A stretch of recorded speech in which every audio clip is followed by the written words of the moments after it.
Well, what a weird day today was. Started out dead calm, got breezy during the day, scorching hot. I think it was like 34 Celsius today. And then 4 in the afternoon, it just went dead calm. Big full moon rising. Really cool color to it. And then there's some sort of big honking storm system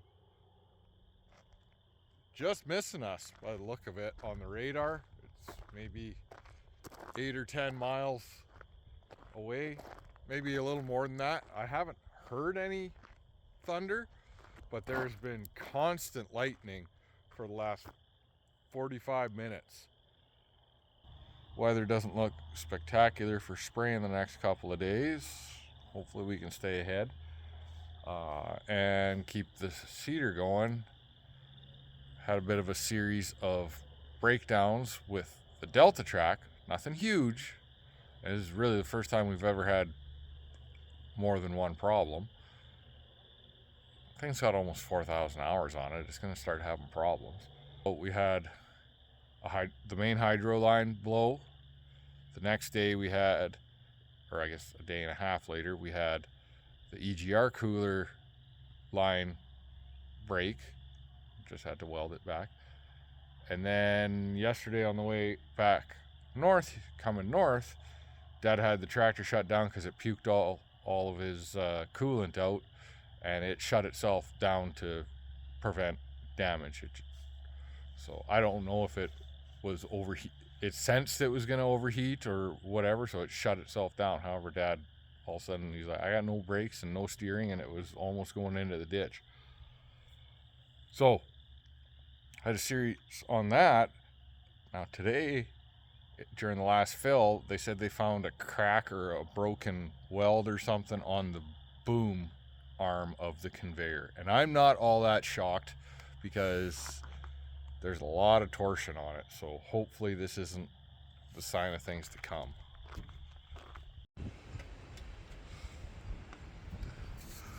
That guy should be right there. So what I think I'm gonna do, get it all ready, pop that guy loose, bleed it, put her into place, weld her in place.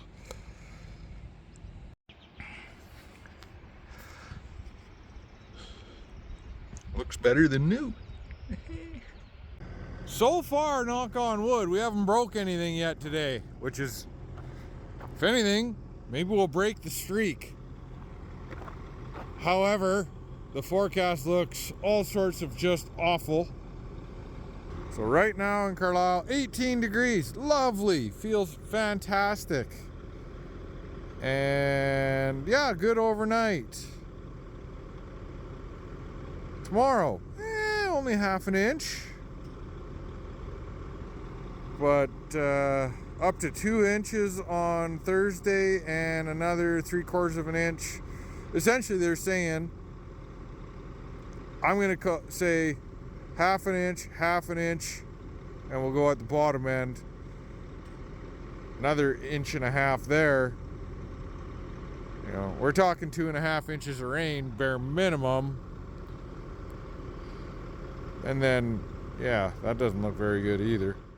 We got rained out the last few days.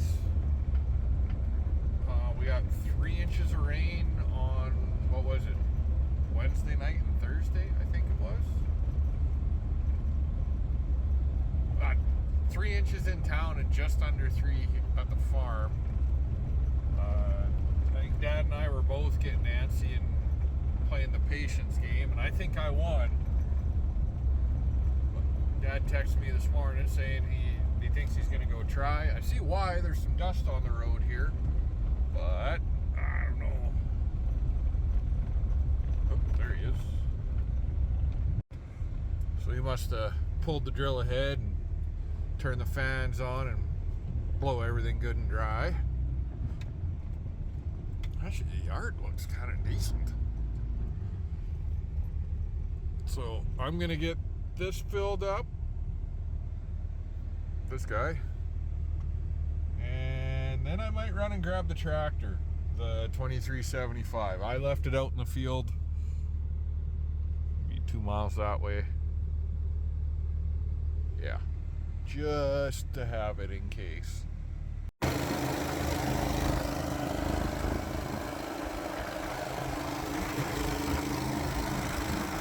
Had to tighten up the tension a little bit.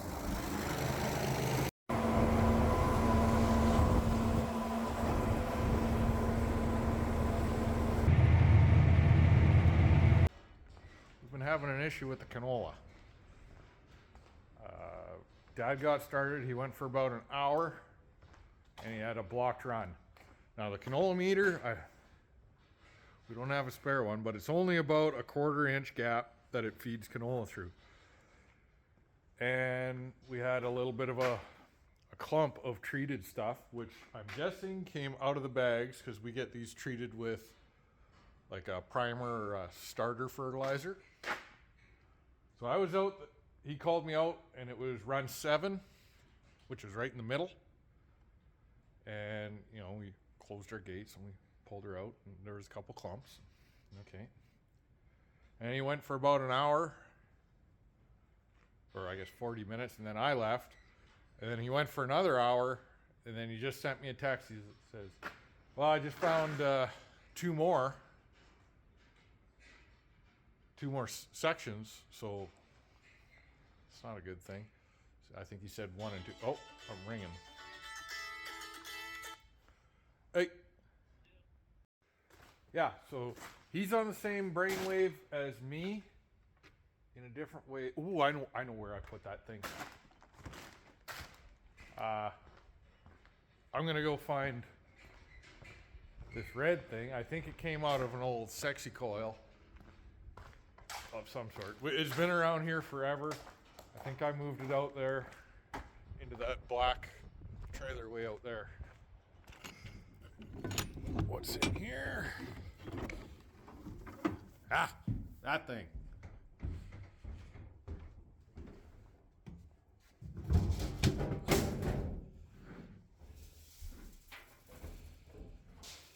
I'm thinking that might be the answer.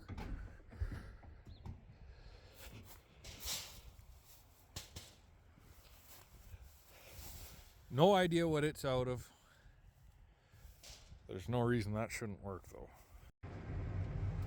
Well, Dad kept on finding more and more chunks. So he brought her here and we're gonna empty it out. And we're gonna try and run it through that little thing. So as soon as we started getting ready, like I ran that little screen up to see if it would fit. Pretty much as soon as I opened that tank, it started spitting. So we're like, we better run and grab the truck out of the field just in case. And yeah, we're gonna have to wait till morning to deal with this.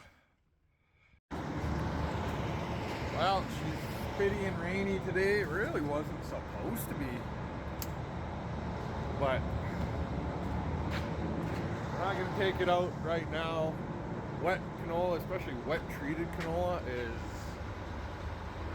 not good. So we had an issue in my first year with wet canola. I shouldn't even say wet, damp canola. Hardly damp. Anyways, it was literally going to be my first time running the drill. We were fairly far out, and Dad he came to help me load the drill, and then I was going to finish that field.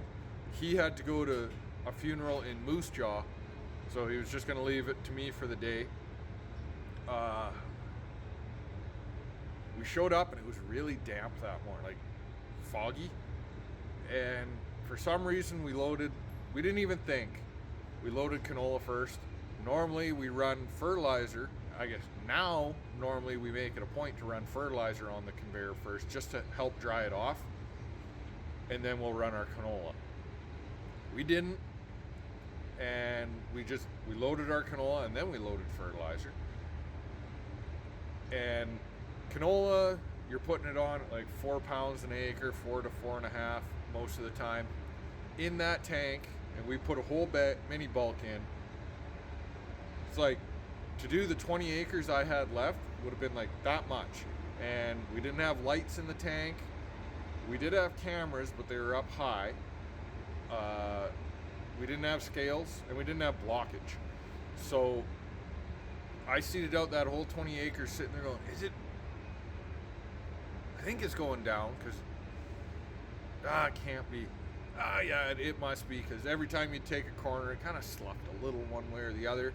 And like I said, 20 acres in that size of a tank is like 1.5 inches, so you're not really going to notice it. I then proceeded to run 9 miles to the next field, did a quick scratch of the headland, and I said, I gotta get out and check. And I got out and checked, and I couldn't find a seed anywhere. So I got my uncle out, we emptied all the canola, and like I said, I put I think it was 1,000 and some, it wasn't quite 1,000-pound bag, but a 200-acre bag, and we emptied her out, and I bet you there was, 975, or I shouldn't say 975. Used to be like 1,000 pounds was a mini bulk.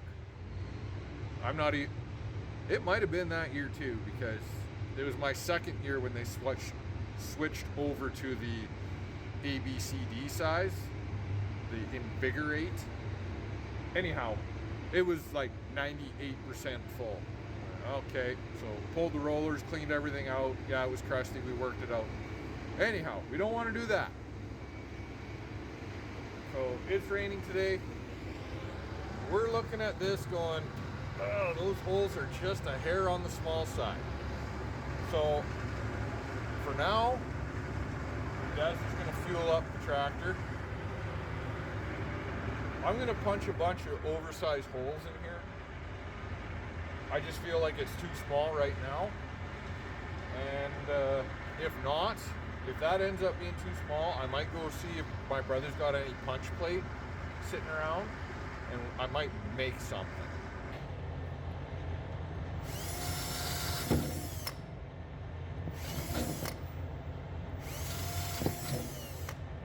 I don't know if that's making enough difference.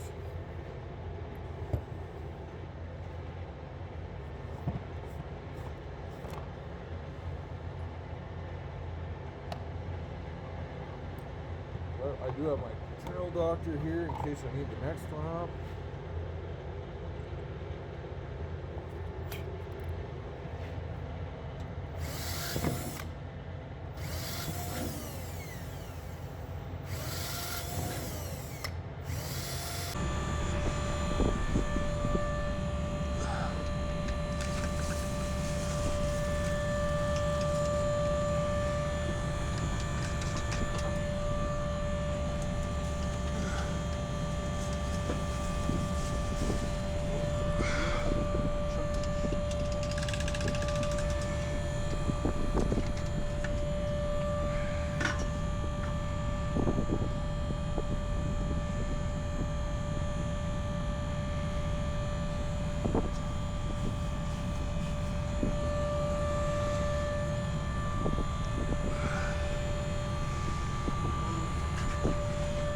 Probably put the,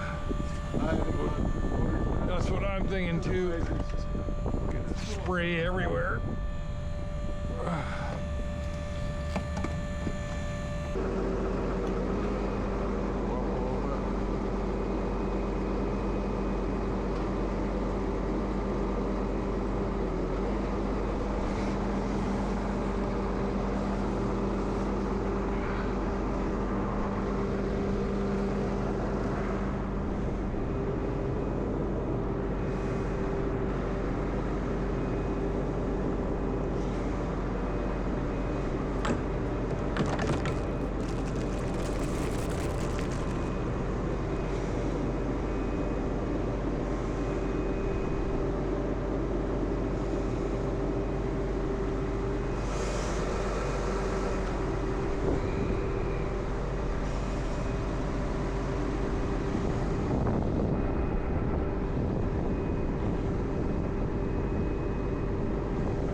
Well, I got halfway built before I realized I probably should double check some measurements.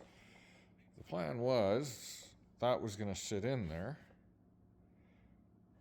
I put a 2-foot wide 2x4 with a notch at 22 inches because that's the width of the one side of the profile.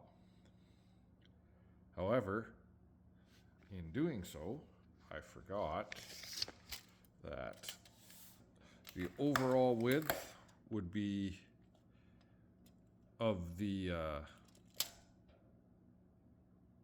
gate, I get hatch, is 19 by 22. So I would be over 19 by an inch. So I think I'm gonna try and do this possibly with some angle iron. Okay, so here's round 2. It should sit flush. These are pretty tight cut. I may need to trim them just a little bit here. I know it was like right at or right under 22, and I cut them right at 22, so they could be a tight fit. Not gonna cut these just yet. I am gonna cut them off when I'm done. Just in case I gotta take something off and redo something. That's got a good sharp edge. But it should sit in just the way you're looking at it front to back. Sit relatively flush, not to the point that we can close the lid. So I'm gonna go and give her a check. I get out there and realize, left my phone right here so I couldn't film. I went and I tried it and, oh, squeal. It fits this way. When I had it this way, where it would I wanted it to sit on the flanges, something I didn't think of is it touches on the ladder. It pushes in, and if it, like, to the max when it's still up, so with that, it just wouldn't fit quite right. So it fits a little sloppy, but it fits this way, and it's not gonna fall in. All right. Welded a nut and a little bolt. My thought is, here's this old impact. It still works good. It doesn't put out a ton of torque anymore, but the hammering mechanism works really good. So if it starts to back up, oh, might need a bigger bolt.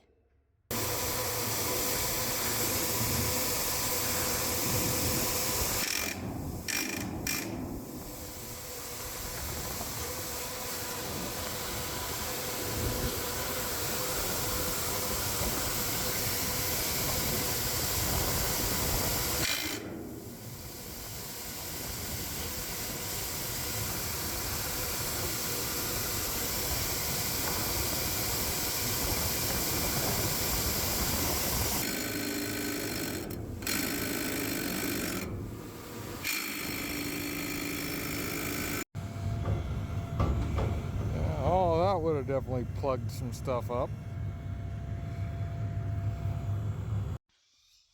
So the verdict on this guy, I'm gonna say, is it's a good short-term solution for now. You definitely notice the difference of it flowing out when the vibration is going. Like the hammering of the impact. However, it's been about 10 minutes. I got back to the farm here. And when I first was done, I set everything down. I grabbed the drill. It's still friggin' hot. I burnt my finger just a little bit right there. So that's why I was using this old one. Apparently she's still got some good life left in her. She was struggling for a bit there.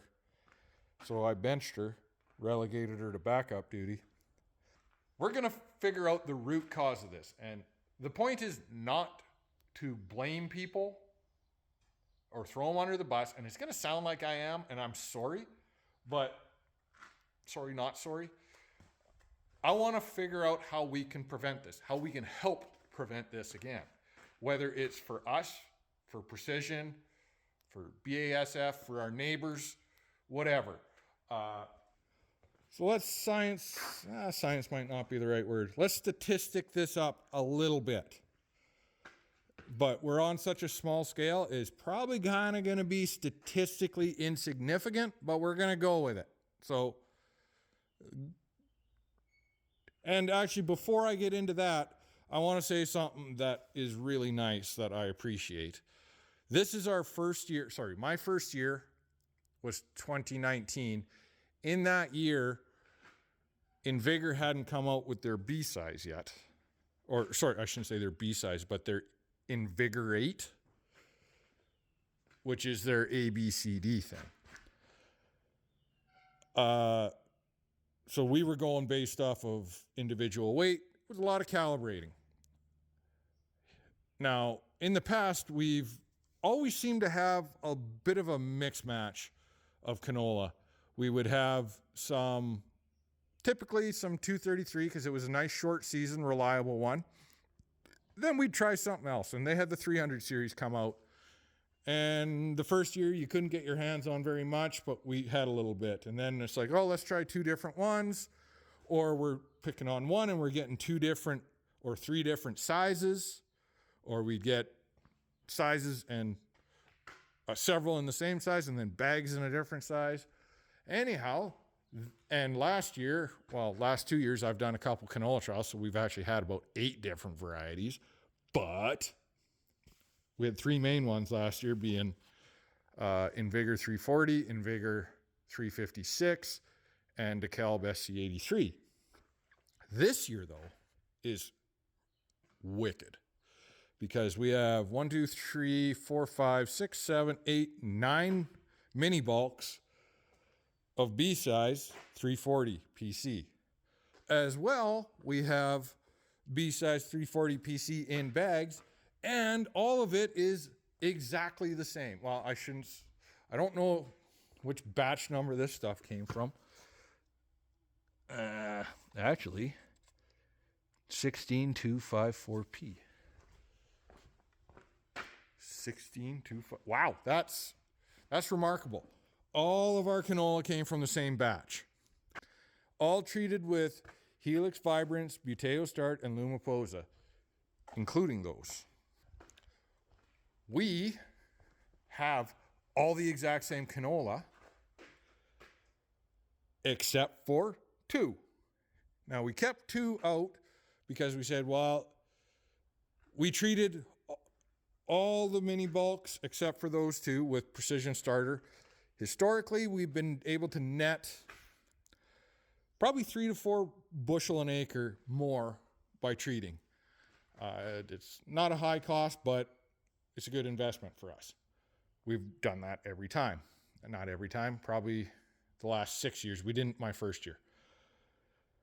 We left those untreated because we can return it, and we said, hey,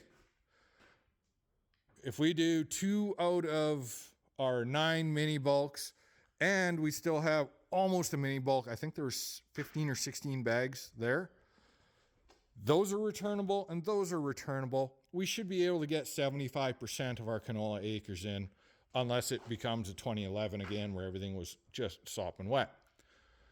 Meaning that we can return those. If it was to get too wet, we're stuck with these for a year, just paying interest on them, which isn't good.